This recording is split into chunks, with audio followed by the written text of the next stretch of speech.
నమస్తే, పెనుమూరు వాయిస్ తెలుగుకి స్వాగతం. పెనుమూరులో జరుగుతున్నది ఏమిటి? ప్రభుత్వ భూమి కబ్జా అవుతుంటే అధికారులు ఎందుకు మౌనం వహిస్తున్నారు? కౌరువారిపల్లి పంచాయతీ సోమనందపురంలో జరుగుతున్న ఈ వ్యవహారం ప్రస్తుతం స్థానికంగా హాట్ టాపిక్గా మారింది.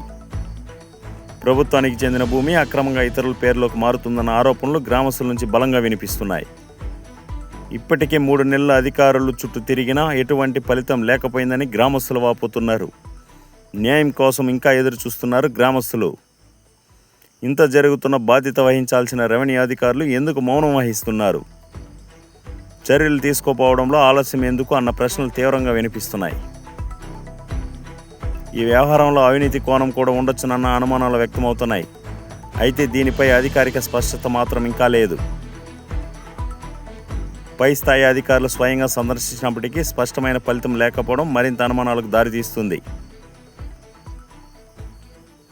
ఇది కేవలం నిర్లక్ష్యమా, లేక వ్యవస్థలో ఏదైనా లోపం ఉందా? అసలు బాధ్యత ఎవరిది? ప్రభుత్వ భూమిపై ఇలాంటి ఆరోపణలు రావడం సాధారణ ప్రజల, రైతుల్లో తీవ్ర ఆందోళన కలిగిస్తుంది. ఈ వ్యవహారంపై పూర్తి స్థాయి విచారణ జరిపి నిజాలు బయటపెట్టాలని డిమాండ్ చేస్తున్నారు గ్రామస్తులు. మీ అభిప్రాయం కామెంట్లో చెప్పండి. ఇలాంటి లేటెస్ట్ అప్డేట్స్ కోసం పెనుమూరు వాయిస్ తెలుగుని సబ్స్క్రైబ్ చేయండి, లైక్ చేయండి, షేర్ చేయండి.